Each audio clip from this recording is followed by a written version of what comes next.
nous sommes reconnaissants au Seigneur de sa fidélité. Nous sommes ainsi toujours heureux lorsque nous avons à considérer les Écritures. Voilà pourquoi ce soir, nous allons avoir l'occasion de lire quelques petites choses. Mais nous voulons, en premier lieu, nous rappeler, disons, ce qui nous a été dit, notamment dans les dernières prédications que notre bien-aimé frère Franck a eu l'occasion de nous apporter. Même si elles sont déjà des années passées, elles sont pour nous l'objet d'une grande bénédiction.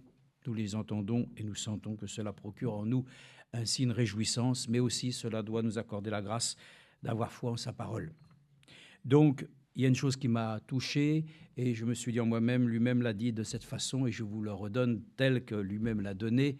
Et il dit ainsi, parfois les serviteurs de Dieu se lassent et ils se demandent où nous allons. Qu'est-ce qui va se passer? Et la troisième chose, c'est qu'ils sont convaincus que ça va bien se terminer. Je me suis dit en moi-même, c'est exactement ce que j'ai pu vivre ces quelques derniers mois, lassé, et à la fois se dire, qu'est-ce qui va se passer dans tout cela? Mais je suis convaincu ce soir que tout s'achèvera bien. Par la grâce du Seigneur, donc c'est pour ça que nous nous tenons là ce soir. Et que le Seigneur ainsi nous accorde la grâce aussi de pouvoir nous affermir, de ne pas nous laisser aller et de nous laisser ainsi déchoir de notre position. C'est une belle position, n'est-ce pas? C'est la plus belle des positions que nous avons.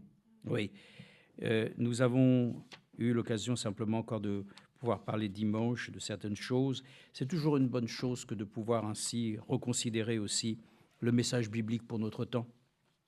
Et il y a là quelque chose que j'ai apprécié aussi dans ce message s'identifier à Christ, c'est sous une forme de question-réponse que cela avait été prêché. Et il y a une histoire que j'aime, nous la connaissez certainement, mais enfin, du moins, nous pouvons encore la relire. Peut-être que certains ne l'ont pas encore lue. Sur les quelques 1400 messages que Frère Branham a pu donner, et sur ceux que nous avons, nous ne nous donnons pas ainsi, je dirais, la pensée d'avoir tout lu. Mais Frère Franck a tout lu, lui. Il les a lus même des fois, 2 fois, peut-être plus. Et nous sommes reconnaissants qu'il a eu l'occasion de pouvoir ainsi les méditer et ayant eu aussi en son temps une rencontre avec Frère Branham. Donc nous n'avons pas connu Frère Branham, nous n'avons pas tout lu. Et nous pouvons nous dire que alors nous sentirions peut-être ainsi en retrait. Non, Dieu nous accorde la grâce de nous donner ce dont nous avons besoin. Et nous ne sommes pas tous appelés à avoir ainsi donc les mêmes tâches, et heureusement, donc nous remercions le Seigneur qu'il puisse nous apporter ce soir la consolation. Ainsi, l'histoire est sévère. Elle est simple. Frère Branham s'était rendu dans un endroit où il y avait ici un enfant qui était malade depuis longtemps. Bon, en tout cas, la personne qui était ici lui a même proposé de pouvoir, et je vous le lis d'ailleurs, comme ça va être plus simple, il dit... ici, dans ce message, il dit, voilà, il y a quelque temps, je prêchais là-bas au Kentucky. Et à l'extérieur de la salle, il y avait un homme qui faisait partie d'une assemblée où l'on croit que l'époque des miracles est passée. C'est pas notre assemblée. C'est pas la nôtre. Hein. Nous croyons ainsi dans la puissance de Dieu. Nous croyons dans toute la puissance de Dieu. Et c'est une assemblée qui peut être, aux yeux des autres, modeste. Mais ça ne change rien, ça. Ce n'est pas parce que, justement, il semble qu'il se passe... Dieu est avec nous. Dieu est présent, il est vivant.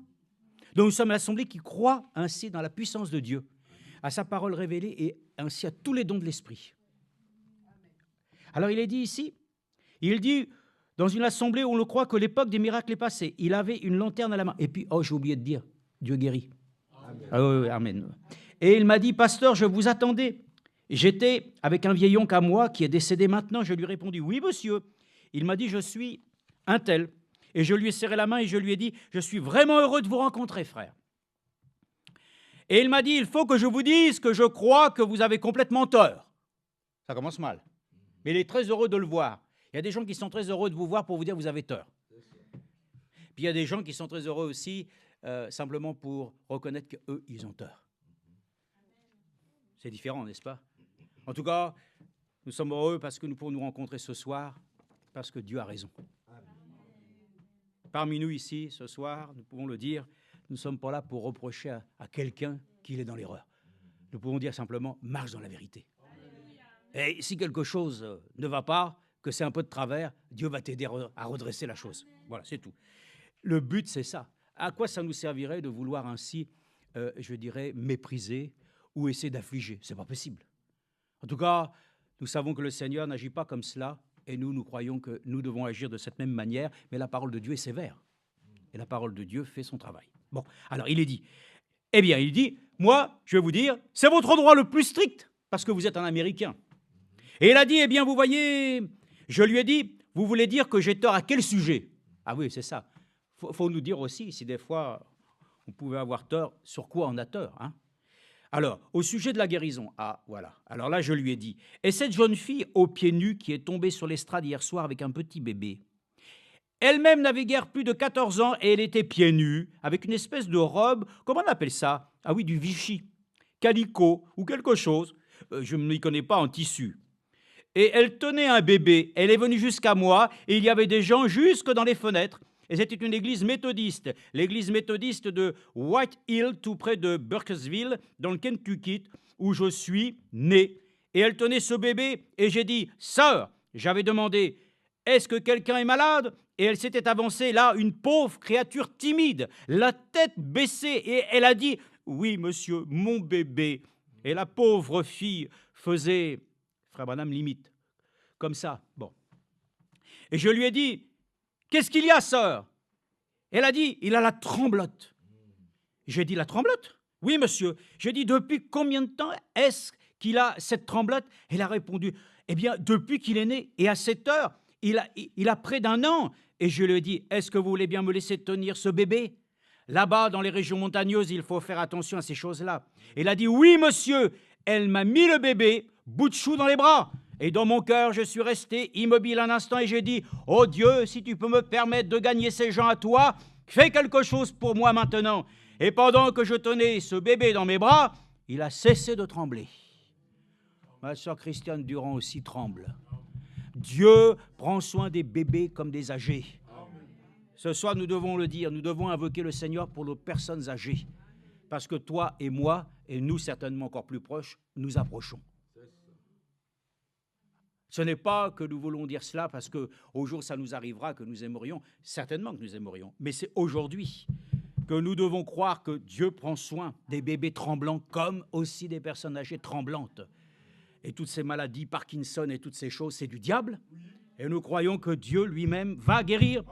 Je l'ai regardé et j'ai assis sur mes bras et j'ai joué avec. Il a grimacé un sourire en me regardant et j'ai regardé la ville et elle a levé la tête, baissé la chevelure, partagée en 2 nattes qui descendaient dans le dos. Elle a levé la tête alors que les larmes coulaient et sur ses joues. Amen. Vous croyez qu'on n'aurait pas besoin ce soir d'avoir des larmes qui coulent? On est tellement sec, même nos yeux deviennent secs. À tel point qu'il faut même des fois mettre des gouttes, tellement les yeux sont secs. Que Dieu nous rende un cœur qui puisse absorber la substance de Dieu, afin que, touchés par l'Esprit, nous puissions alors, être comme si nous étions ainsi au premier temps, sous l'emprise de Dieu, pour nous convaincre ainsi de sa présence, au point que nous puissions nous épancher devant lui. Nous n'aurions plus besoin de dire à chacun, écoutez, prions. Nous n'aurons plus besoin de dire à chacun, ainsi, louez. Nous n'aurons plus besoin de dire « venez ». Chacun ici, sous l'emprise de l'Esprit, pourrait simplement ainsi se trouver là, dans une telle position que Dieu pourrait ainsi réellement nous étonner, n'est-ce pas? Qu'il nous étonne ce soir. Amen.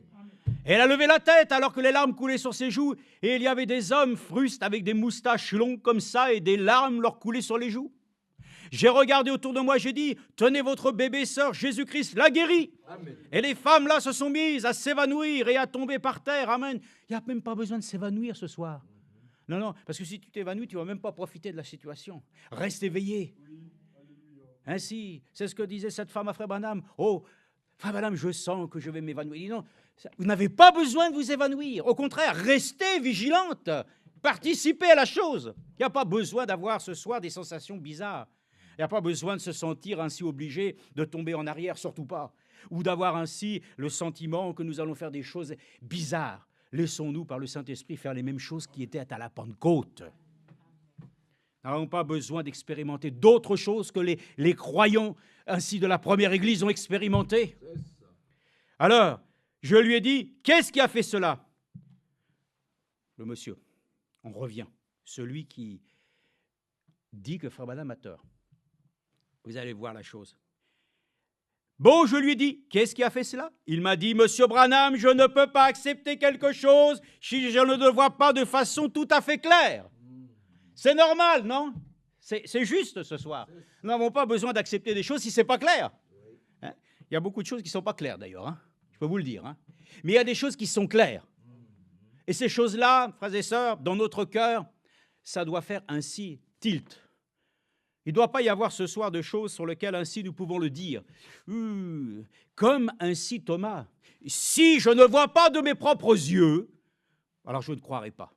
Et Jésus est venu. Il lui a dit, heureux ceux qui ont cru sans voir. Mais cet homme dit que lui, en tout cas, il ne peut pas croire tant qu'il n'a pas vu la chose. Et vous savez l'histoire qui arrive après? C'est moi qui vais la raconter. C'est simplement que l'homme lui-même va lui dire, non, on va le lire, parce qu'il dit, il y a l'histoire ainsi du pain de maïs. Alors ça, pour le raconter, il n'y a que ça que nous pouvons le dire ici. Alors j'ai dit, voilà qui me semble net. Mais j'ai dit, j'aimerais vous demander où vous habitez. C'est ça, voilà. Alors il a répondu, derrière la colline, par là-bas, passez donc chez moi ce soir pour le souper, et je vous donnerai du lait caillé et du pain de maïs. Amen, bon appétit. Si je proposais ça ce soir à quelqu'un, je ne sais pas s'il le mangerait. Hein? Du lait caillé. Hein? Aujourd'hui, les gens sont devenus difficiles. Hein? Mais en ce temps-là, pour Frère Branham, c'était certainement quelque chose de bon. Alors il a dit, j'aimerais bien y aller. Hein? Et j'ai bien faim, mais j'ai dit, je ne peux pas parce qu'il faut que je raccompagne mon oncle à la maison. Et il a dit, bon, j'aimerais vous demander quelque chose. Comment est-ce que vous savez que vous arriverez chez vous? Parce qu'il dit que c'est de l'autre côté de la colline. Ah oui, de l'autre côté de la colline. Mais il sait que lui, il va y aller. Alors, est-ce que vous pourriez me dire, comment vous avez cette assurance? J'ai dit, je ne peux pas parce qu'il faut que je raccompagne. Pardon. Bon, mais j'aimerais vous demander quelque chose. Comment est-ce que vous avez fait comment est-ce que vous savez que vous arriverez chez vous? Il a répondu, c'est simple. Je n'ai qu'à passer de l'autre côté de cette colline. Mais je lui ai dit, mais est-ce que vous voyez votre maison? Mais il a répondu non. Alors je lui ai dit, alors comment savez-vous que vous allez y arriver? Mais il m'a dit, il y a un chemin qui mène là-bas.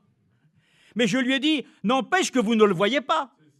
Et vous venez de me dire que vous ne pouvez pas accepter quelque chose à moins de le voir de façon tout à fait claire. Ah! Oh, il a dit, je prendrai ma lampe et je marcherai à sa lumière. Alors je lui ai dit, c'est exactement ce que j'aimerais que vous fassiez.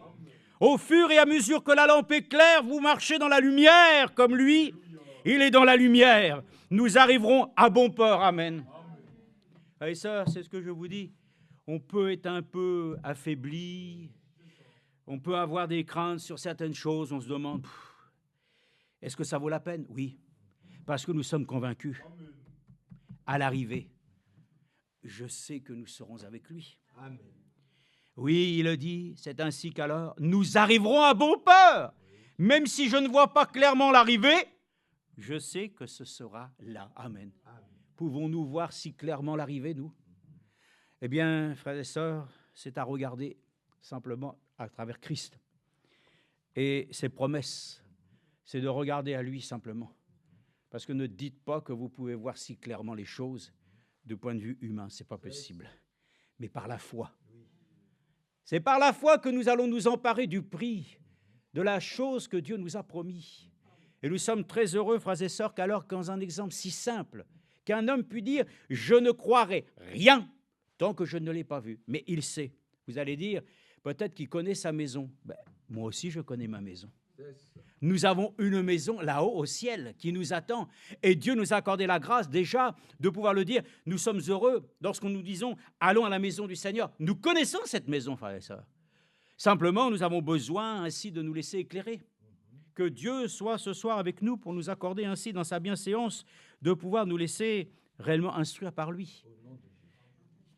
Avant que le frère vienne aussi, nous pouvons lire peut-être aussi une écriture, parce que nous savons qu'ainsi, il y a une entrée, et ensuite Dieu nous fait rentrer, bien sûr, dans la consistance, et nous fait rentrer ainsi dans le plat, la nourriture solide qui est faite pour les enfants de Dieu. Et pour cela, nous avons tellement ainsi de choix que nous pourrions dire, bon, tout est bon, hein. Cependant, nous pouvons le dire ici, dans le livre des Éphésiens. Moi, de toute façon, Éphésiens et Colossiens, je peux vous dire qu'avec ça, vous êtes nourris. Bon, avec tout, mais avec ça, vous êtes particulièrement nourris. C'est dans Éphésiens chapitre 4, où il est écrit ici, « Je vous exhorte donc, moi le prisonnier dans le Seigneur. » Oui, on l'a déjà lu. Oui, certainement, vous l'avez déjà lu. Oui, nous l'avons déjà entendu. Oui, ça a déjà été prêché. Oui, oui, oui, oui, oui. Mes frères et sœurs, ce soir, le Seigneur le dit, « Je vous exhorte donc, moi le prisonnier dans le Seigneur, à marcher d'une manière digne de la vocation qui vous a été adressée. » Est-ce que tu l'as reçu ou pas? Parce qu'effectivement, un courrier, ça arrive lorsque c'est, bien entendu, le bon endroit. Moi, je crois que Dieu s'est adressé à nous. Et je crois qu'il a trouvé ainsi la bonne adresse. C'est ici. Moi, un jour, on m'avait envoyé mon courrier, je vous l'ai déjà dit, mais la personne me dit, mais je vous l'ai envoyé, monsieur. Vous habitez bien? Oui, rue Floriget 98, exactement, à Grigny. Ben alors, je vous l'ai envoyé. Oui, mais de quel Grigny vous parlez, madame? Ah, mais Grigny dans l'Essonne. Non, écoutez, moi, je suis Grigny dans le Rhône. Ah oui, excusez-moi, alors je vais vous l'envoyer. Oui, oui, bien sûr. Mais elle était prompte pour me dire que, frères et sœurs, Dieu s'adresse à nous ce soir. Est-ce qu'il va trouver ainsi la bonne adresse ce soir, c'est-à-dire ton cœur? Il faut que nous puissions le dire en toute humilité et douceur, avec patience. Supportez-vous les uns les autres avec amour. Amen. Asseyez-vous. Amen. Asseyez-vous. En vous efforçant de conserver l'unité de l'esprit par le lien de la paix, mais qui nous unit tous. Alléluia. Écoutez, rien que des pensées comme celle-ci, on est prompt à le lire rapidement. Mais si nous sommes ainsi attentifs dans toutes ces choses-là, je dis, Seigneur, où j'en suis avec l'humilité? Où est-ce que j'en suis avec la douceur? Où est-ce que j'en suis avec ta patience? Où est-ce que j'en suis pour supporter les autres? Ah, et ça, posons-nous les questions. Parce que si réellement nous devons mettre notre vie en ordre, mettons-la en regard de ce que Dieu, lui, exige. Vous savez que Dieu a des exigences? Simplement, très courtement pour vous dire, Dieu a des exigences. La première, tu dois naître de nouveau. C'est pas une option, on l'a déjà dit. Tu dois naître de nouveau. Les exigences de Dieu, tu dois pardonner comme lui-même te pardonne. Tu dois pouvoir ainsi rechercher les choses d'en haut. Ce sont des choses sur lesquelles ainsi toutes ces ordonnances et ces exigences de Dieu. Dieu a fait des exigences dans l'ancienne alliance. Il a même demandé ainsi à Abraham d'offrir son fils. Dieu est exigeant? Oui, il est exigeant. Mais dans son exigence, il y a l'excellence. Parce que Dieu ne demande pas ainsi des choses sur lesquelles tu n'es pas capable de le faire. Dieu ne te fera jamais porter au-delà de ce que tu peux supporter. Arrêtons de pouvoir penser des choses comme ça, que tu es plus affligé qu'un autre. Que comme certains qui disent, oh là là, il m'en a tellement fait baver celui-là, qu'ils ont plus souffert que le Seigneur. Allez simplement ainsi les titiller et vous verrez qu'ils sont peu résistants. Mais lui, il a résisté jusqu'à la mort de la croix. Donc, frères et sœurs, ce soir, les exigences de Dieu, c'est que nous puissions nous-mêmes devenir parole. Que nous devenions nous-mêmes caractère divin. Que nous devenions ainsi le même esprit. Et que nous puissions ainsi alors le dire en vous efforçant de conserver l'unité de l'esprit. Parce qu'il y a un seul corps et un seul esprit, comme ainsi vous avez été appelés à une seule espérance. Amen. Voyez-vous, on doit pouvoir considérer des fois les choses et se dire, est-ce que cette chose-là, dans ma propre vie, est une expérience acquise? Ou est-ce que c'est en cours? Peut-être que ce n'est pas encore achevé, mais le Seigneur le dit lui-même qu'il va achever. Mais si ce n'est pas, frères et sœurs, dans le programme de ta propre vie, il faut qu'alors tu puisses ainsi demander à Dieu que ces choses deviennent ainsi pour toi une priorité et qu'elles le soient pour moi aussi une priorité. Le Seigneur ne vient pas chercher des cœurs dans, je dirais, dans les querelles. Il n'y a pas d'ennemis chez les hommes. Moi, je vais vous dire une chose, c'est ça, très simplement. Nous l'avons dit, il n'y a pas d'ennemis. Mais vous savez que les Écritures le disent dans Romains. Paul le dit, à cause de la position des Juifs aujourd'hui, qui ont rejeté le message du salut. Ils sont devenus ennemis de la croix. Et nous, par définition, ils ne nous aiment pas. Mais ce n'est pas parce que eux, ils nous prennent pour des ennemis que nous les considérons comme les ennemis. C'est ça le problème. Hein. Nous devons aimer comme le Seigneur l'a dit. Tu aimeras ton prochain comme toi-même. Priez pour ceux qui vous détestent, pour ceux qui vous haïssent. Et ayez ainsi, comme les béatitudes le disent, heureux lorsqu'on vous persécutera. Bon, c'est ça, frères et sœurs, qu'il faut que nous puissions reconnaître. Nous n'avons pas ainsi d'ennemis. Le seul qui combat ainsi promptement pour nous rendre plus que vainqueurs dans ce domaine, c'est celui-même qui a pardonné. De la nature même, Étienne a pu dire les mêmes choses. Père, pardonne-leur parce qu'ils ne savent ce qu'ils font. Est-ce que vous croyez qu'ainsi, on lui lançait du coton? Il était lapidé avec des pierres. Et avant même qu'il ne puisse mourir, le poids des pierres et la douleur des coups devaient être une réalité, non? Ou est-ce que nous pensons simplement qu'il y avait là simplement juste quelques petites égratignures? Non, mais lui a pu dire, maintenant, je vois la gloire de Dieu. Ainsi donc, avant de partir, pardonne-leur, parce qu'ils ne savent ce qu'ils font. Et ça, quand nous voyons ça, les chrétiens, voilà, ce sont des gens, malheureusement, superficiels. On est encore superficiel. On ne considère même, on n'est même pas patient. On n'a même pas ainsi suffisamment de charité pour pouvoir ainsi rester unis dans l'esprit. On se divise. Parce que, soi-disant, l'esprit lui-même vient et exige que nous puissions vivre des expériences de séparation. Ce n'est pas possible. Le Saint-Esprit nous conduit toujours dans l'unité, jusqu'à ce que nous parvenions à l'unité de la foi. Alors nous sommes très heureux, frères et sœurs. Il y a un seul corps et un seul esprit, comme aussi vous avez été appelés à une seule espérance, celle de votre vocation. Il y a un seul Seigneur, une seule foi, un seul baptême, un seul Dieu, un seul amour, une seule consolation, une seule attitude qui convient. Chacun doit vivre Christ d'une manière digne de l'Évangile. Un seul Dieu et Père de tous, qui est au-dessus de tout, parmi tous et en tous. Mais à chacun de nous, la grâce a été donnée selon la mesure du don de Christ. C'est pourquoi il est dit, il est monté dans les hauteurs, il a emmené les captifs, il a fait des dons aux hommes. Amen. Tu n'es pas reconnaissant pour ça? Amen. Moi, je le suis, par sa grâce. Bon, tu vas dire, mais qu'est-ce que tu as reçu? Mais Christ en moi, l'espérance de la gloire. C'est le plus beau des dons que Dieu a fait de l'humanité, Jésus-Christ. Et pour cela, nous l'avons reçu, et nous le disons encore, nous avons reçu aussi ses envoyés, nous avons reçu ses prophètes. Les gens diront, mais de quoi tu parles, de l'ancien nation? Non, je parle, dans notre temps, j'ai reçu aussi, en tant que qualité, un prophète, pour recevoir une bénédiction de prophète. Nous avons reçu ainsi les ministères mandatés.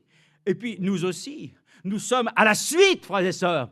C'est pour ça que nous l'avons entendu, excusez-moi, mais rappelons simplement, comme Frère Franck a dit, que cette personne-là, qui elle-même, toujours, on lui a dit ainsi, c'était quoi ainsi? C'est une accusation. Qu'elle était toujours ainsi, c'est quoi l'accusation? Cette personne que Frère Franck a dit, que cette personne, on lui disait toujours, voilà, merci, merci, lui il est là-bas au fond, mais voilà, gloire à Dieu, c'est ça, qu'il était comme Judas, parce qu'il avait, voilà, trahi, des années. Et Frère Franck lui a dit, mais il faut arrêter avec ça maintenant. Non. Tu as fait des choses et tout ça, mais l'ennemi vient toujours mettre dans notre cœur ainsi une fausse assurance. L'accusateur des frères, il est encore agissant aujourd'hui. Ne croyez pas qu'aujourd'hui, il n'y a pas de faux frères. Il y a de faux enseignants, il y a des faux frères, et il y a aussi des accusateurs. Et celui qui accuse, c'est le diable. Ainsi de dire, voilà, tu es comme Judas. Non, frères et sœurs, nous ne sommes pas comme Judas. Nous sommes simplement comme ceux qui, comme Pierre, ont peut-être connu des erreurs, qui avons aussi trahi. D'ailleurs, franchement, dites-moi si nous n'avons pas ainsi dans notre cœur la pensée des fois de dire que nous avons largement failli dans ce domaine. Mais nous sommes revenus à lui. Et nous sommes convaincus ce soir que nous sommes ainsi de sa race.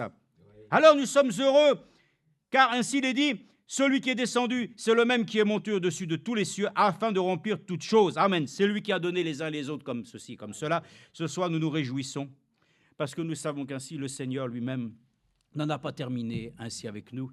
Nous avons simplement montrer que, voilà, si nous disons une chose et que nous parlons de choses, même si nous ne l'avons pas ainsi vu encore de nos propres yeux, nous le croyons. Parce que la lumière de Dieu nous a déjà révélé et montré ces choses, et nous croyons ainsi les choses que Dieu nous a promises, même si nous ne pouvons pas les toucher ce soir. Simplement, nous avons aussi l'assurance de le dire que nous avons aussi à notre actif une expérience. Comme je l'ai dit, comment tu peux savoir que tu es sauvé, hein? En tout cas, il n'y a que toi qui peux le savoir, n'est-ce pas?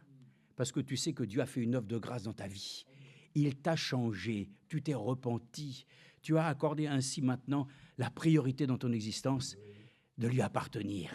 Et ce soir, ainsi, nous sommes venus ici. C'est notre priorité que de vouloir ainsi rechercher tout ce qui contribue à notre salut. Donc, nous ne sommes pas là ce soir pour venir et être simplement remplis, non dans nos têtes, mais nous savons que le Seigneur veut remplir notre cœur et qu'ainsi, par le Saint-Esprit, il nous rendra capables de bonnes œuvres. Oui, que Dieu nous bénisse richement. N'oublierons pas ainsi nos sœurs tout à l'heure dans la prière, que Dieu bénisse notre frère. Gloire à Dieu.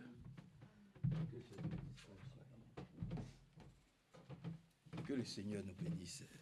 Oui. Avant d'aller plus loin, je voudrais rendre témoignage de ce que la sœur du Jura a fait pour nous. Amen. Non, ce que Dieu a fait pour la sœur du Jura, notre sœur Minata Muller, eh bien, elle a échappé à un grave accident. Voilà. Elle a échappé à un grave accident. Comme nous l'avons dit, quand la route se rétrécit, fais attention. Ça fait le deuxième témoignage. Et il y avait quelqu'un derrière elle, ne sachant pas qu'il a doublé, et comme la route était... Donc, il a failli rentrer, mais Dieu a permis que la voiture, qu'elle s'écarte. Et donc, nous allons prier pour dire merci au Seigneur. Alléluia. Alléluia. Il faut suivre la chose. Que Dieu la bénisse puissamment.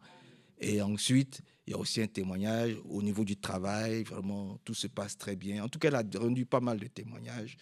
Comment est-ce qu'à l'hôpital là-bas, les gens dont elle s'occupe vraiment sont contents de son travail et que dans 6 mois, en principe, elle doit être titulaire. Donc, nous allons prier vraiment. Oui, vraiment, alléluia. Nous allons vraiment prier pour tout ce que le Seigneur est en train de faire pour notre chère Minata. Que Dieu la bénisse là où elle est. Je sais qu'elle doit être en direct avec nous par la grâce de Dieu. Il s'agit de l'unité dans la paix. Nous voulons la paix. Il s'agit de l'unité dans la paix. Vous savez ce qui crée les divisions? Ce sont les arguments religieux. C'est ça qui crée les divisions. Oui. Les arguments religieux et doctrinaux. C'est ce qui crée des divisions dans les églises. Dans la prédication, comme il faut donner des traites, comment est-ce qu'une église doit marcher, doit avancer, doit être organisée? Permettez-moi ce thème-là. Le frère Branham pouvait dire, ils sont venus voir le frère Branham pour accuser le pasteur Neville. D'abord, ils sont allés voir les diacres. Ils sont allés voir les diacres et ils ont dit aux diacres, voilà, le pasteur Neville, il est dur, il n'est pas bien, il prêche comme ça, il nous tape, il nous fait ceci, il nous fait... Des accusations contre Neville, pasteur du Branham Tabernacle.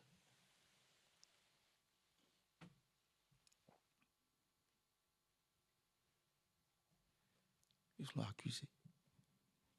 Et les diacres sont allés voir frère Branham pour dire, fais quelque chose, parce que quelques membres de l'église disent que Neville est ceci, Neville est cela. Donc, devant l'église, frère Branham m'a dit, prends la parole. Il a dit, moi, l'église ne m'appartient pas. Je ne suis pas le responsable de l'église. Ce qui m'appartient, c'est le bâtiment. Le bâtiment dans lequel on est là, c'est pour moi, frère Branham. Mais l'église, là, l'église appartient à tous les membres de l'église. Donc, ce n'est pas quelques personnes qui vont se lever pour accuser le frère Neville. Et d'ailleurs, moi, Branham, qui suis-je pour juger une prédication de frère Neville? Qui suis-je? Moi, Branham, qui suis-je? pour aller parler à Neuville. Vous comprenez, frère? Les arguments doctrinaux et religieux causent beaucoup de dégâts. Et c'est à partir de ces deux éléments-là que les églises se divisent. Et souvent, ça vient par les femmes.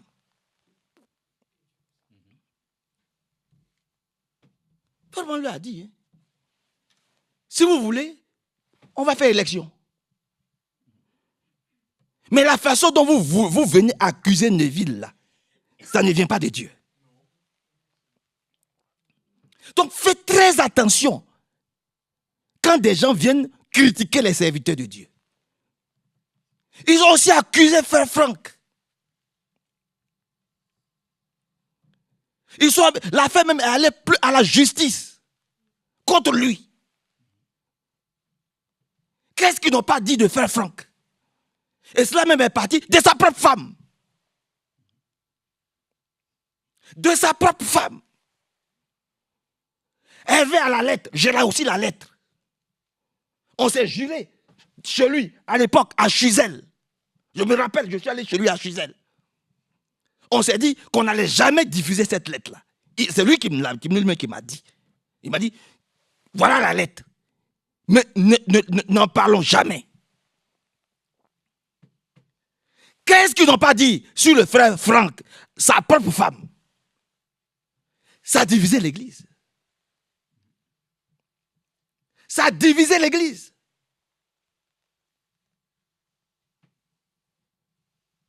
Que Dieu vienne à notre secours. Hein. Sachez ce que vous écoutez. Hein. On n'est pas dur. Hein. On prêche Jésus-Christ.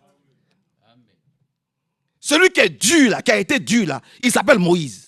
Parce que là-bas, à cette époque-là, il dit, passez au milieu. Tous ceux qui n'obéissent pas, prenez l'épée, tuez-les. Qui vous a tué? Que Dieu nous bénisse, frère. Qui vous a tué? Le dur, là, c'est Moïse. C'est Abraham. C'est David. Eux, ils prennent leurs épées et puis, voilà, ils exécutaient. À telle enseigne que Dieu a dit à David, ta main, là, il y a trop de sang dessus. C'est ton fils qui va bâtir le temple pour moi. David n'était pas l'ami de Dieu.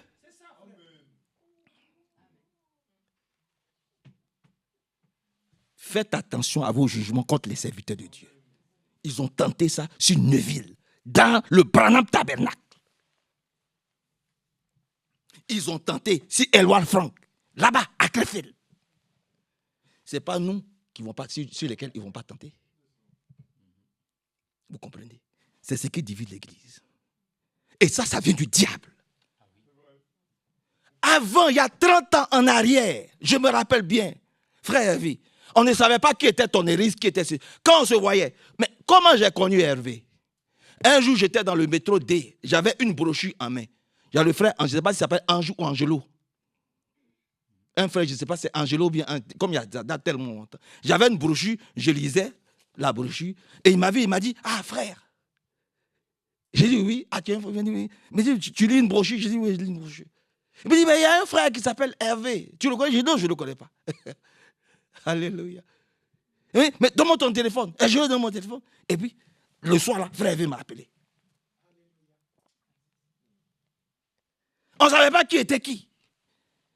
On était tellement unis. On faisait un seul, on se voyait, on se parlait, on discutait. Vous voyez, et puis on s'est séparés. On ne savait pas qui était qui. Et puis un jour, le diable est venu. Il a jeté un obus, une bombe au milieu de nous. Ça s'appelle les tonnerres. Il a jeté cette bombe-là au milieu de nous. Il y en a qui disent les tonnerres sont relevés, il y en a qui disent les tonnerres ne sont pas relevés. Division.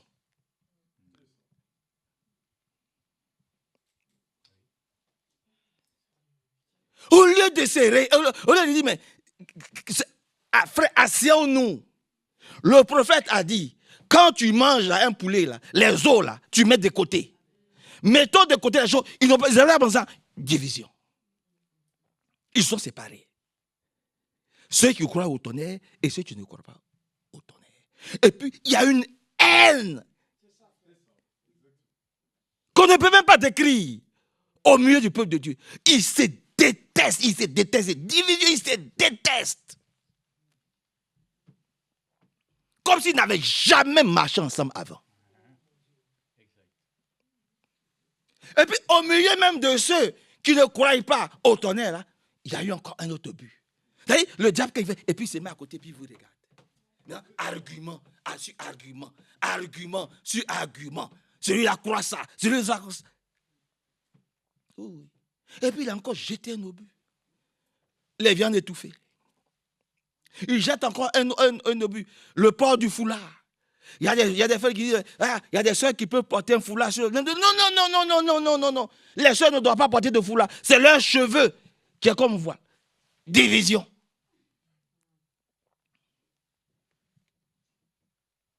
Et ils se détestent. Après, il est venu encore, le diable a jeté encore un obus. La boisson. Il y en a qui disent, oh, on peut pas. D'autres disent, on ne peut pas boire. Division.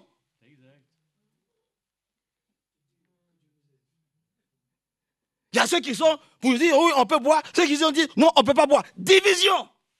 Et ils se détestent. Ils ne veulent même pas savoir. Ils ne veulent même pas. Pourtant, ils croient le même message. Hein, mais ils ne peuvent même pas se supporter. Donc, le message est émietté. Ils sont là assis dans un salon, ils sont 10, de l'autre côté, ils sont 20, l'autre côté, dans la même ville. Hein, ils sont 10 ici, ils sont 20 ici, ils sont 30 ici, ils sont 20 ici, et puis ils sont là. Chacun est là, il parle, il s'excite, il s'agite. Il croit qu'il est le seul qui est dans la vérité. Seigneur, viens à notre secours.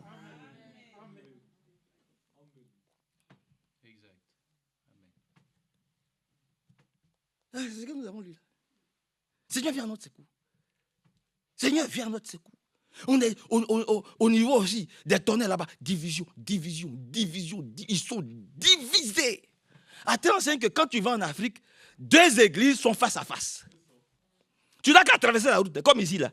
Tu traverses la route, il y a une église qui est ici, et puis en face, quand ils sont en train de chanter les cantiques là-bas, tu entends ça dans ton assemblée. Vous aussi, quand vous chantez, ils entendent ça. Ailleurs même, c'est dans la même église, là, ils ont coupé la salle en deux. Il y a d'autres qui prient à gauche, d'autres prient à droite. Ils ne se saluent pas, ils se détestent. Et ils veulent aller au ciel. Ils veulent aller au ciel. C'est ce que nous venons de lire. Seigneur, viens à notre secours. J'ai fini. Hein. Seigneur, viens.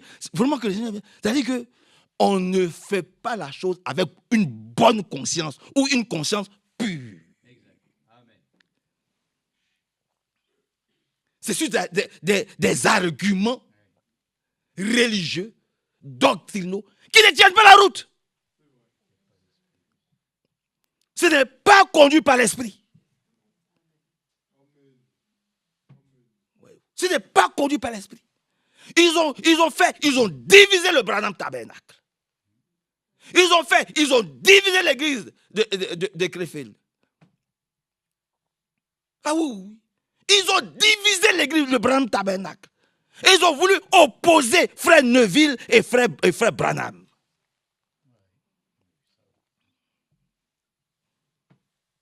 Comme aujourd'hui encore, avec leurs arguments religieux, ils veulent nous amener à nous taire.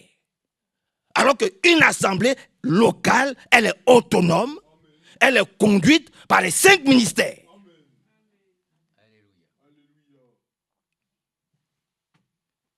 Et quand tu ne suis pas leurs arguments ou leurs arguments religieux, eh bien on te rejette. Ou on sort de l'église. Et on se met à des bavardages creux. Vous dites, il a fait ça, il a dit ça, Dieu m'a dit, il a fait ça. Voilà, c'est ça. Des mensonges. Et je le répète, Dieu ne te demandera jamais d'abandonner ton assemblée locale. C'est faux. C'est pas vrai. Jamais. Si tu abandonnes, si tu sors, c'est un mauvais esprit qui t'a conduit. Ah oui. Frère Branham l'a dit. Hein? Où ils sont? Ils sont où ceux qui accusent le frère Neville d'être dur, d'être méchant. Mais frère Neville, il connaissait ses responsabilités dans l'église, dans le Branham Tabernacle. Il savait ce qu'il devait faire. Il devait faire. Frère Rousse, il savait ce qu'il devait faire. Oui. Frère Schmidt, il savait ce qu'il avait fait dans l'assemblée. Ce n'est pas le même ministère que frère Franck. Pourquoi il était rejeté, frère Rousse? Parce qu'il savait ce qu'il devait faire pour que l'église puisse avancer dans la droiture. Que Dieu vienne vraiment au secours de ses enfants. Afin que nous ayons une conscience pure quand nous voulons marcher dans la maison de Dieu. Une conscience souillée, en train de passer à gauche, à droite, des bavardages creux, sous prétexte que c'est le Saint-Esprit. Le Saint-Esprit ne va jamais te demander d'accuser un prédicateur. Ce n'est pas vrai. C'est pas vrai. Frère Branham n'a jamais accepté qu'on attaque le frère Neville. Jamais. Il a dit, il faut que tous les membres de l'église viennent, parlent. Ce n'est pas quelques frères qui vont se lever pour dire ça. Il faut que tout le monde vienne. Maintenant, si vous ne voulez pas de Neville, eh bien, il y aura un vote et vous allez choisir. Mais d'abord, il faut qu'on sache ce que vous reprochez à Neville. Que Dieu soit loué. Dieu soit exalté. Vous pensez que Dieu prend des poltrons pour mettre devant? Des poules mouillées?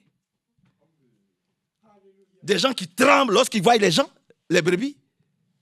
Vous croyez que c'est n'importe qui est un berger? Il a une grande responsabilité. Hein? Amen. Une grande responsabilité. Prenons, si vous le permettez, la première lettre à Timothée. Lisons 2 ou 3 écritures et nous allons prier. Surtout, remercions le Seigneur pour notre sœur Minata. Ce que Dieu a fait. Dans 1 Timothée, au chapitre 1, on peut commencer à partir du verset 18.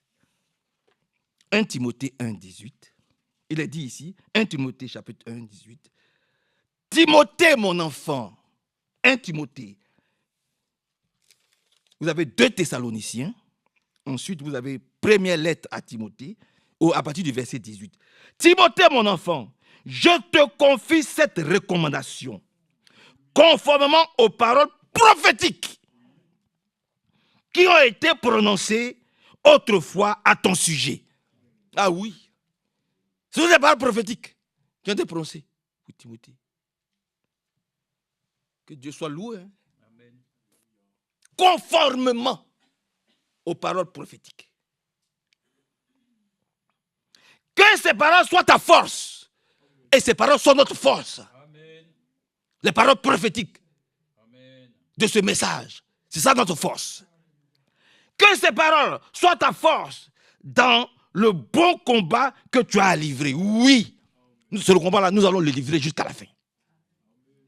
Par la grâce de Dieu. Oui, merci, ce bon combat-là, nous allons le continuer. Nous allons continuer à le livrer jusqu'à la fin. Et qu'est-ce qui nous donne la force? C'est non seulement le Saint-Esprit, mais aussi le message que nous avons reçu. Ah oui. Il dit, garde la foi. Et quoi? Et une bonne...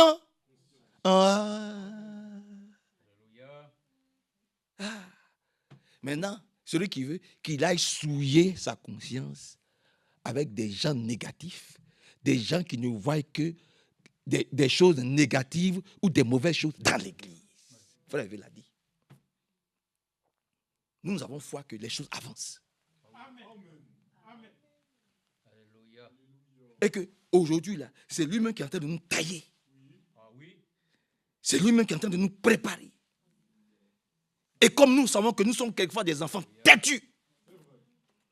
C'est pour ça que si ton problème est dur, il faut aussi une parole dure pour te redresser.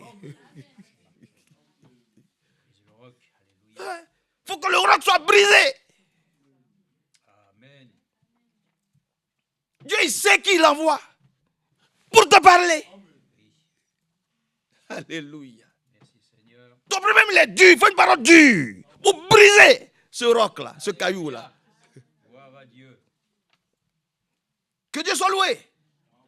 Oh, ton amen est faible. Ah oui, mais aimons la parole. Hein. Amen.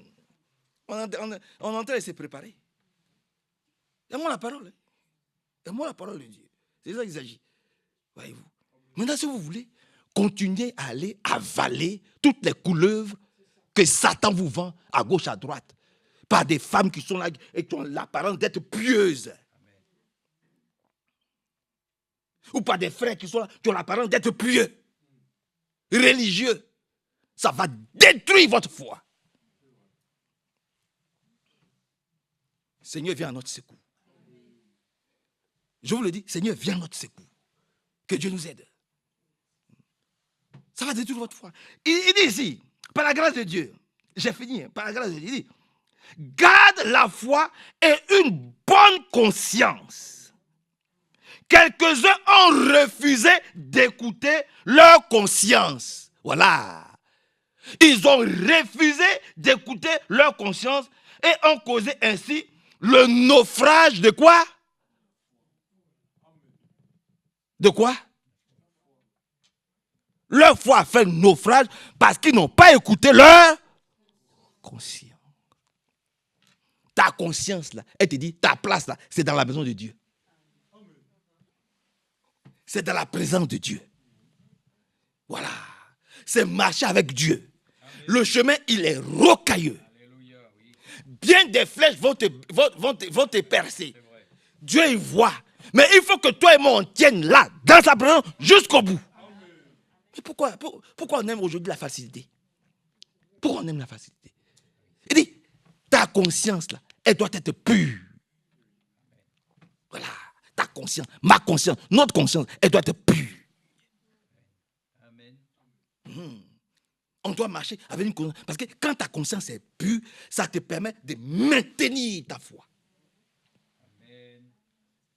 Mais si tu passes le temps à aller écouter n'importe quoi, n'importe où, devant des arguments religieux, devant des gens qui ne sont plus à l'église,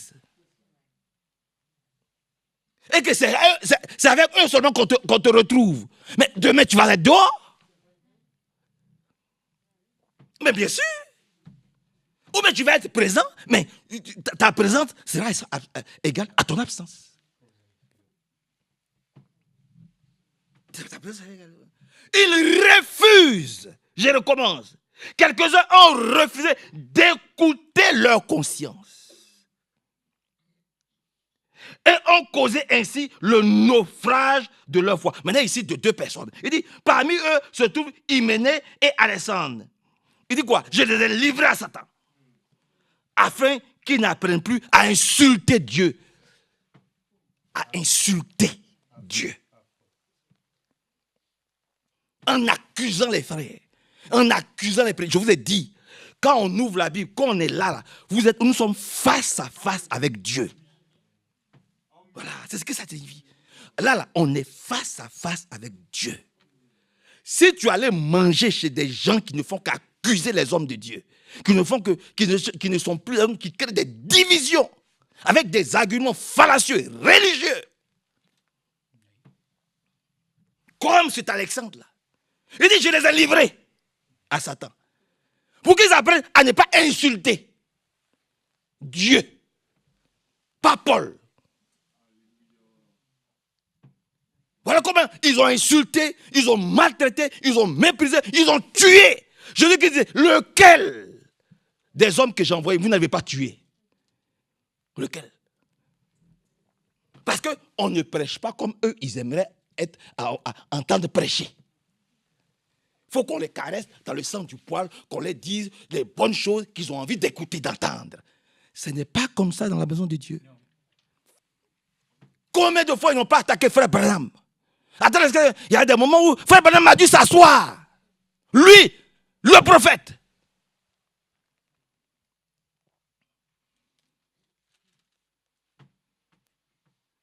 Vous comprenez, frère?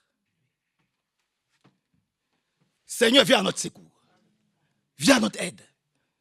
37 accusations devant la justice contre frère Franck. 37 accusations devant le juge au tribunal.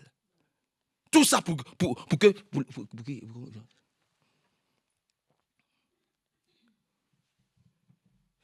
Voilà. Et je n'ai même pas d'habillant. Les affaires traînent encore devant le tribunal aujourd'hui. De premier instant, d'Abidjan. Des accusations. Et leurs arguments religieux ont créé des divisions sur des divisions, des divisions sur des divisions. Comme partout. Vous voyez, Seigneur, viens vraiment à notre secours et aide-nous à aller de l'avant. Dans 1 Jean au chapitre 3, allons rapidement. Accordez-moi 10 petites minutes. Dans le livre de 1 Jean au chapitre 3, 1 Jean chapitre 3, regardez ce qui est dit ici, par la grâce de Dieu. Parce que nous voulons avoir une conscience pure dans la maison de Dieu, dans la présence de Dieu. Ne pas laisser souiller notre conscience par des arguments religieux ou doctrinaux qui sont contraires à la parole et à la volonté de Dieu. J'ai dit Amen. Dans 1 Jean 3, verset 9, quiconque est devenu enfant de Dieu cesse de pécher. Amen. Car la puissance de la vie de Dieu agit en lui. Ça doit être la réalité pour toi et pour moi. Amen. En allant te souiller, en écoutant les arguments religieux, doctrinaux, grégaires, qui n'ont rien à voir avec ce que l'on te prêche ici, mais tu souilles ton âme. Tu souilles ton âme.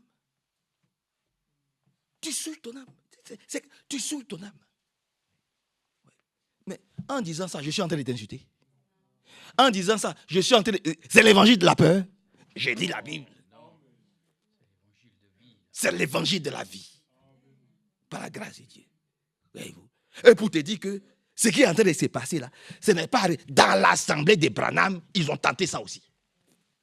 Dans l'assemblée des Créfets, ils ont aussi tenté cela.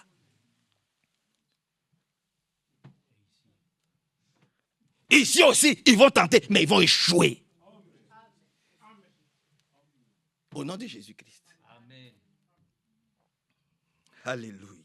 Quiconque est devenu enfant de Dieu cesse de pécher, car la puissance de la vie de Dieu agit en lui.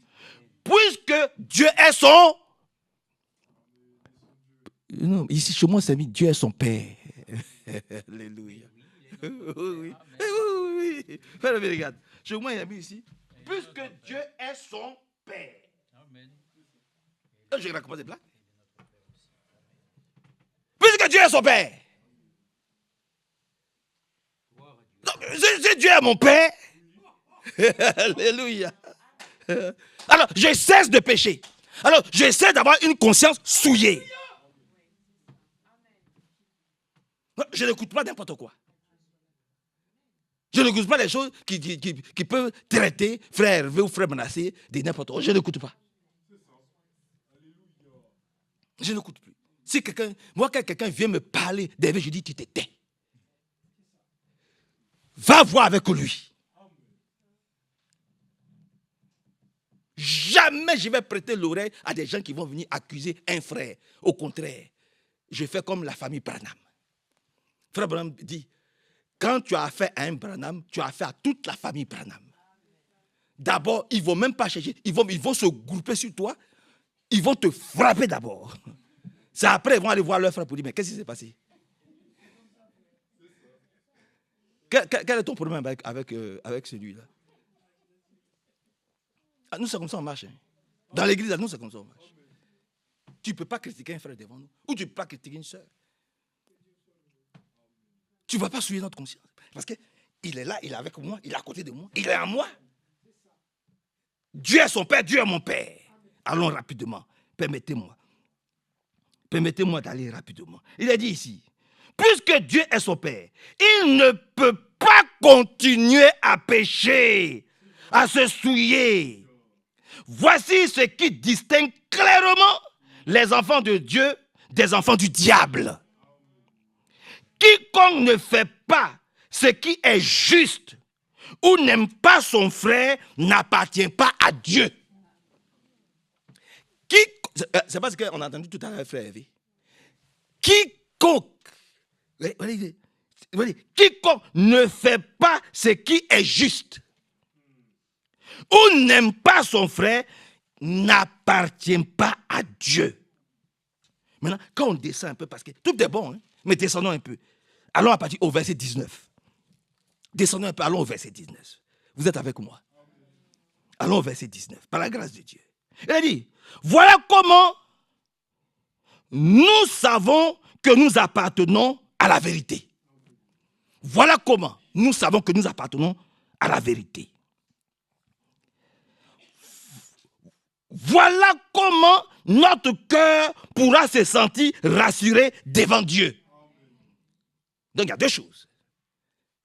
Voilà comment nous savons que nous appartenons à la vérité. Et ensuite, comment notre cœur est rassuré devant Dieu. En effet, même si notre cœur nous condamne, nous savons que Dieu est plus grand que notre cœur et qu'il connaît tout. Et si, mes chers amis, notre cœur ne nous condamne pas, nous pouvons regarder à Dieu avec assurance. Maintenant, verset 22. Nous recevons de lui tout ce que nous demandons parce que nous obéissons à ses commandements et faisons ce qui lui plaît. Voici ce qu'il nous commande, c'est que nous croyons au nom de son Fils Jésus-Christ et que nous nous aimions les uns les autres, comme Christ nous l'a ordonné. Comme Christ nous l'a ordonné.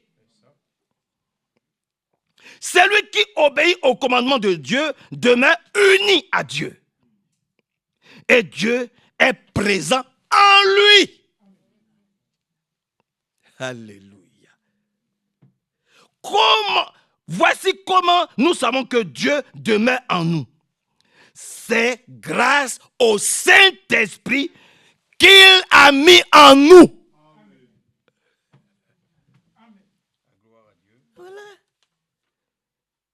Voilà quelqu'un qui a une bonne conscience. Voilà quelqu'un qui a une bonne conscience. Il ne compatit pas à ce qu'il le souille. Il n'est pas là pour dire, oh ma soeur, ah oui, je te comprends. Hein. Ah oui, c'est vrai. Oh mon frère, c'est vrai, je te comprends. Hein. Non, tu dis, soeur, quitte sur ce chemin. Tu n'es pas sur un bon chemin. Amen. C'est ça, quelqu'un qui a conscience du danger qui guette son frère ou sa soeur. Qui vient pour critiquer ou pour juger. Il ne dit pas, oh oui, c'est vrai, moi-même j'ai remarqué. Hein. Ah, tu te rappelles de la prédication? Oh oui, qu'est-ce qu'il a été dur? Oh, c'est comme ça les vrais. On commençait à accuser frère Neville hein, dans l'assemblée des Branham. Oh, tu vois comment ce jour il a été dur. Ah oui, moi-même, c'est vrai. Oh, je me suis senti très mal. Oh, mais qu'est-ce que tu... Oh, prions, sœur. Oh, frère, prions. Je me suis senti très mal, moi aussi, ce jour-là. Je n'ai pas compris. Mais quel esprit qui l'anime? Oh, je... Tu n'as pas bonne conscience. Tu dois lui dire, sœur, frère, on n'est pas sur un bon chemin.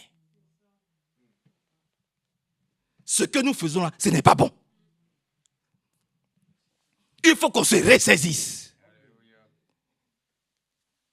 Allons voir le frère. Ou allons voir la sœur. Prions pour lui.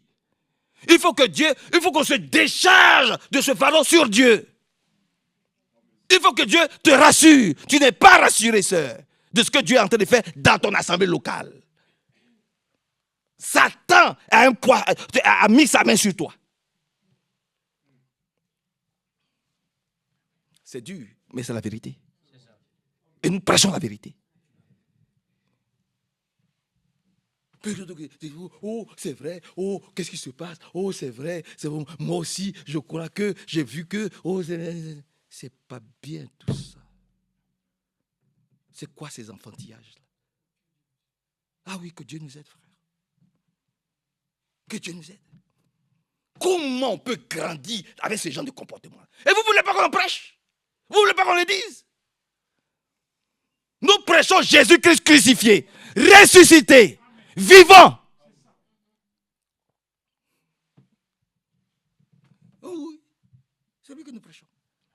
et que Dieu nous aide. Nous tous. Et que son beau nom soit glorifié, exalté et célébré. Dans 1 Jean toujours, quand nous prenons 1 Jean 4, on descend un peu. 1 Jean 4, pour aller vite. Verset 17. Si l'amour est parfait en nous, voilà, verset 17. Si l'amour de Dieu est parfait en nous, alors nous serons pleins d'assurance au jour du jugement. Nous le serons parce que notre vie dans ce monde est semblable à celle du Seigneur Jésus-Christ. Vous voyez le chemin qu'on doit faire. Notre vie, il y a un qui a dit, nous sommes des petits dieux. Je ne sais pas, c'est quelqu'un qui a prié, frère Yann. Nous sommes des... Ouais, c'est ça. Notre vie ici-bas doit être semblable à celle du Seigneur. Quand ils sont venus accuser la femme et le monsieur d'adultère, il a dit, celui qui n'a jamais péché là, et que je lance la première pierre. Tu n'as jamais péché. Fais le qui n'a jamais péché. Et lance la première pierre.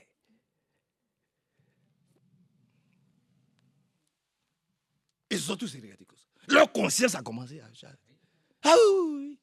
Ils ont eu bonne conscience ce jour-là. Ils ont commencé à accuser la femme et le monsieur, la loi dit, la loi, notre religion, notre loi. Celui qui n'a jamais péché, qui jette la première pierre. Tout de suite, leur conscience a commencé à... Du plus grand au plus petit. Ils sont partis. Il a dit, les a regardés, il m'a dit, mais vous là, vous faites quoi? Rentrez chez vous, mais ne péchez plus. Il a donné une réponse. Ne faites plus, ne recommencez plus.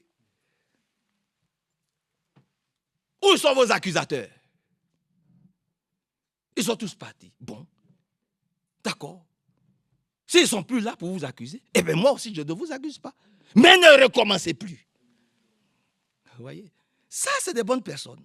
Les gens ont une conscience, ils ont dit, mais nous aussi on sait qu'on vit mal. On ne peut pas les lapider parce qu'on sait qu'on a fait chose. On n'a pas une bonne vie. Que le Seigneur soit loué, exalté et célébré. Vous voyez, c'est vraiment merveilleux. Voyez-vous, que Dieu nous bénisse. Verset 18. Il n'y a pas de crainte dans l'amour. L'amour parfait exclut la crainte. La crainte est liée à l'attente d'un châtiment. Et ainsi, celui qui craint ne connaît pas l'amour dans sa perfection. Ne connaît pas l'amour dans sa perfection. Celui qui craint le châtiment, il ne connaît pas l'amour dans sa perfection.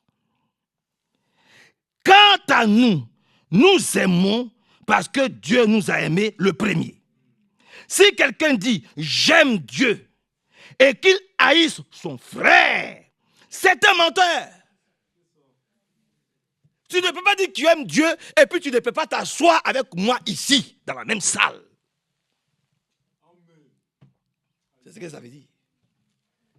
Vous êtes avec moi. Vous êtes là. C'est bon, voilà. Tu ne peux pas dire que j'aime Dieu et puis tu ne peux pas t'asseoir dans la même salle avec frère Hervé. Tu ne peux pas t'asseoir dans la même salle avec frère Massé. Tu ne peux pas t'asseoir dans la même salle avec sœur Carmen. Tu n'as jamais aimé Dieu, même si tu as versé des larmes de sang. Même si tu as versé, pendant des prédications, tu as versé des larmes de sang. Tellement tu as été ému. Tellement la prédication t'a fait du bien, tu as versé des larmes de sang. Tu ne peux pas dire que tu aimes Dieu et puis tu ne peux pas t'asseoir dans la même salle avec tes frères. Ton témoignage, il est faux. Et ça, je le dis à tous ceux qui sont sortis. Et je leur répète ça face à face, droit dans les yeux. Votre témoignage, il est faux. C'est le diable qui vous a séduit. Vous avez une conscience souillée. Parce que vous n'aimez pas vos frères. Vous n'aimez pas vos sœurs. C'est pour ça que vous êtes partis. Quels que soient vos arguments. Quels que soient vos arguments. Vous avez plus souffert que le Seigneur Jésus-Christ. Jésus savait que Judas devait le livrer. Il savait que Judas était un démon. Écoutez bien. Écoutons bien. Jésus-Christ, là, il savait qui était Judas. Il savait que Judas était un démon. Il savait que Judas devait le livrer. Vous avez déjà vu insulter Judas? Crier sur Judas? Vous l'avez déjà vu insulter Judas? Vous l'avez déjà vu parler mal à Judas? Vous l'avez déjà vu parler mal à Judas. Il savait qu'il devait le livrer. Il savait. Il savait que celui qui était à côté de lui, celui avec qui il trempe sa main, c'était lui qui devait le livrer. Il savait. Vous l'avez déjà vu parler mal de Judas, critiquer Judas. Ah, il prend Pierre, il prend Jean. Oui, méfiez-vous de Judas. Alléluia. Faites attention à Judas, c'est un démon. Hein. Vous avez entendu Jésus qui disait, jusqu'au bout, il n'a jamais critiqué, il n'a jamais jugé Judas. Il a même appelé Judas mon ami. Et des gens viennent vous critiquer vos frères, et vous acceptez ça. Mais comment voulez-vous que notre foi puisse grandir si notre conscience ne la fait pas grandir, Amen. Ne la soutient pas? Comment? C'est ce que nous venons de lire. Comment voulez-vous que notre foi puisse grandir, on puisse croître, si notre conscience ne soutient pas notre foi? Si nous laissons notre conscience être souillée par des paroles qui nous retiennent, qui nous enchaînent. Jésus-Christ vient à notre secours, encore je le dis. Oh, votre amène est faible. Jésus-Christ vient à notre secours. L'affaire de Dieu, là, ce n'est pas une question de camaraderie. Hein. Je vous l'ai dit, hein, ce n'est pas une question de camaraderie. Oh, celle-là, c'est ma camarade. Tous les midis, on mange ensemble. On se visite. On parle ensemble. Oh, qu'est-ce que j'aime bien cette sœur. Oh, qu'est-ce que j'aime bien ce frère. Ce n'est pas ça. Hein. Ce n'est pas une affaire de camaraderie. Oh, ce n'est pas une question de... Ça, je vous le dis. Hein. Et il y a beaucoup de versets bibliques qui veulent le prouver. Le jour où la femme de Lot a désobéi, Lot ne s'est pas retourné pour dire, oh, ma femme, je t'aime beaucoup. Oui. Le Seigneur lui a donné un ordre, il a dit, ne regardez pas en arrière. Et puis, elle a désobéi, elle a regardé en arrière. Lot, les filles de Lot, ils ont obéi, ils sont allés. Ils sont partis. C'est bien l'affaire de camaraderie. Oh, c'est mon ami, je l'aime bien, on se visite, on mange ensemble, on fait ceci. Ça ne veut rien dire. Si elle ne peut pas te faire progresser, grandir dans la foi, si il ne peut pas te faire progresser, grandir dans la foi, frère, mets-le de côté, avance. Voilà ce que les chrétiens ne veulent pas qu'on les dise aujourd'hui. Et frère Branham le dit, des prédicateurs poltrons, des prédicateurs poules mouillées, ils ont peur de prêcher la vérité, l'évangile de la vérité. Frère Branham le dit. Ah, nous ne sommes pas ce type de prédicateurs. C'est le Saint-Esprit qui va toujours nous conduire. Que Dieu nous bénisse. Et que son grand nom soit très élevé, glorifié et exalté au nom du Seigneur Jésus-Christ. Vous avez vu la chose maintenant? Est-ce que vous avez vu la chose? Vous avez vu la chose? Vous voyez? C'est ça, avoir une bonne conscience. Qui dit, je ne sais pas à quel moment le Seigneur viendra pour me prendre. Je ne sais pas à quel moment l'enlèvement. Donc, il faut que j'ai ma conscience, ma bonne conscience, soutienne. Alléluia. Que Dieu nous aide. Allons, si vous voulez, dans 1 Corinthiens chapitre 6. 1 Corinthiens chapitre 6, si je ne me trompe pas. Dans 1 Corinthiens au chapitre 6. 1 Corinthiens au chapitre 6. 1 Corinthiens 6. Je vais trouver. Regardez ce qu'il dit. 1 Corinthiens 6, verset 15. 1 Corinthiens chapitre 6, verset 15. Il dit, vous savez que vos corps sont des parties du corps de Christ. Est-ce qu'on le sait? Alors, si je le sais, je ne vais pas prendre mon corps, qui est une partie du Seigneur Jésus-Christ, pour aller écouter n'importe quoi.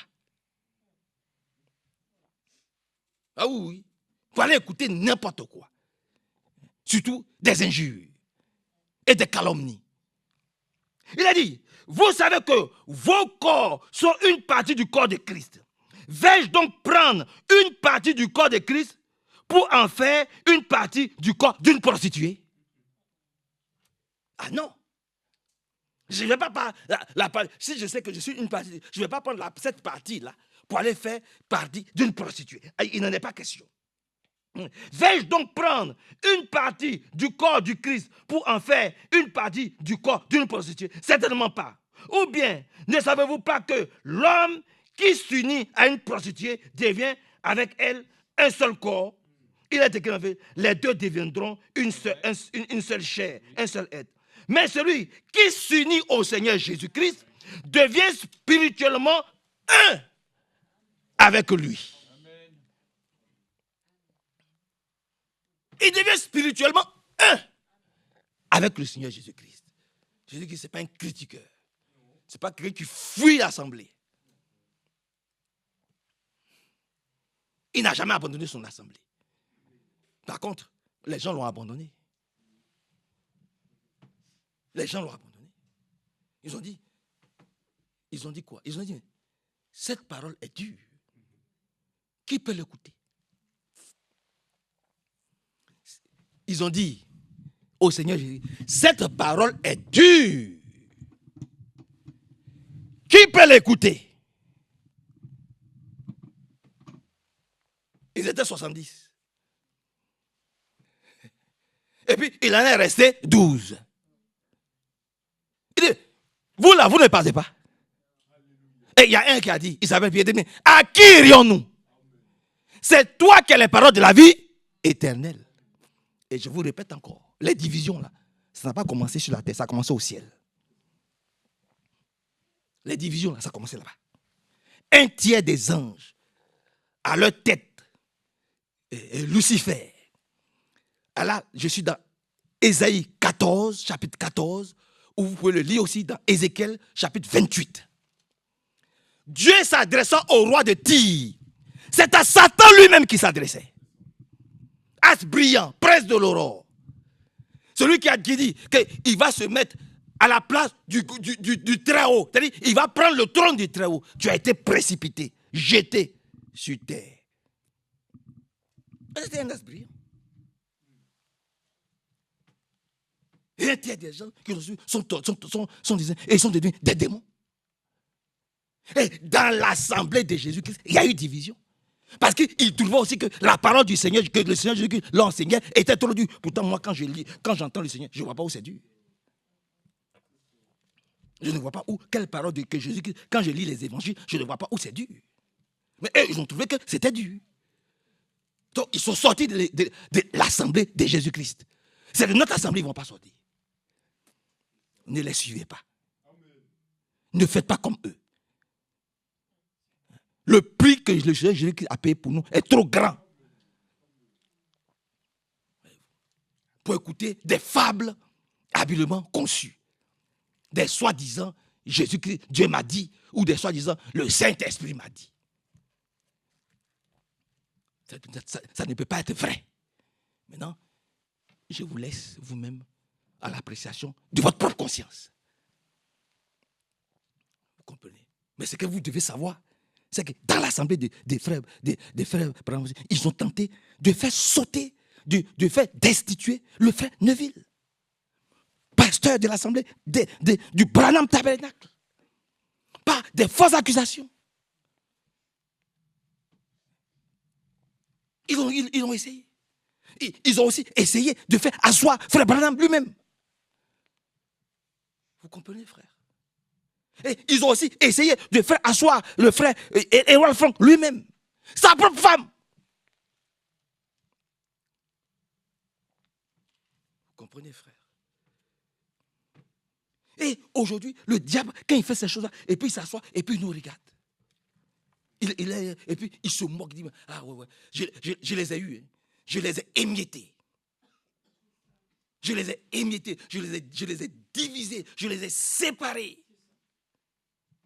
Et nous, on n'a même pas conscience que c'est l'ennemi, c'est le diable qui est en train de jeter l'opprobre sur le corps de Christ, qui est en train de s'émietter pour des choses inutiles. Et c'est ça qui fait mal. Pour des choses inutiles. Vous comprenez? la mauvaise conscience est la mère de toutes les hérésies. C'est la mauvaise conscience qui est la mère de toutes les hérésies et de toutes les divisions. La mauvaise conscience est la mère de toutes les divisions. Vous comprenez?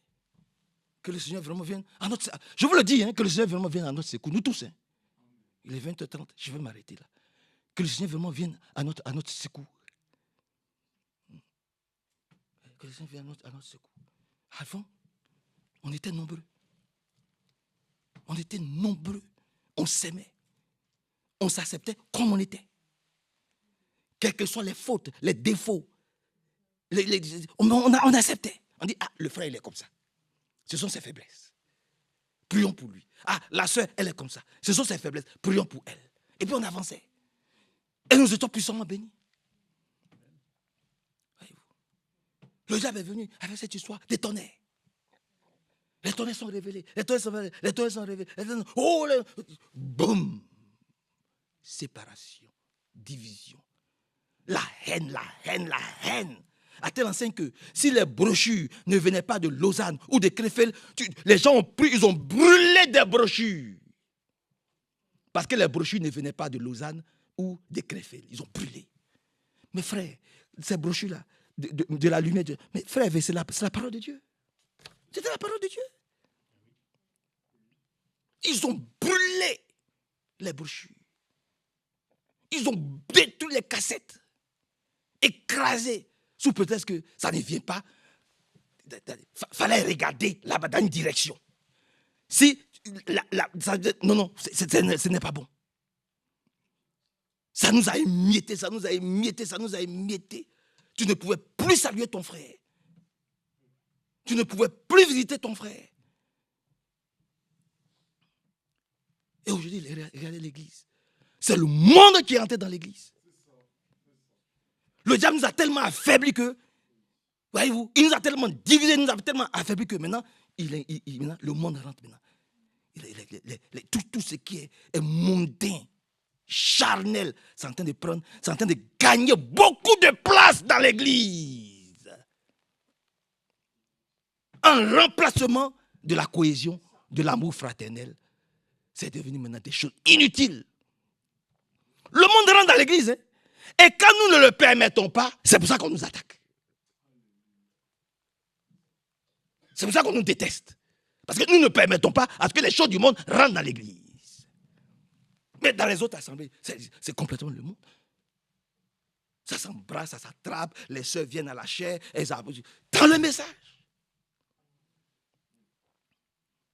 Les sœurs viennent, ah ouais, j'ai quelque chose à dire, et ça prend les brochures, ça lit. Non, c'est pas comme ça. Et comme nous n'acceptons pas ces désordres-là, que Dieu vous bénisse. Je ne suis pas fâché. Je ne suis pas fâché. Mais j'aime dire la vérité. Et j'ai l'amour de la vérité. Et je le dis avec un ton direct. Pour que nous puissions comprendre où est-ce que nous en sommes aujourd'hui. De faire attention à notre conscience, à nos sentiments, à nos émotions. C'est en train de nous ronger et c'est en train de détruire la maison de Dieu. Et ça ne pourra pas détruire la maison de Dieu. Vous comprenez, frère? Que Dieu nous bénisse puissamment. Alors,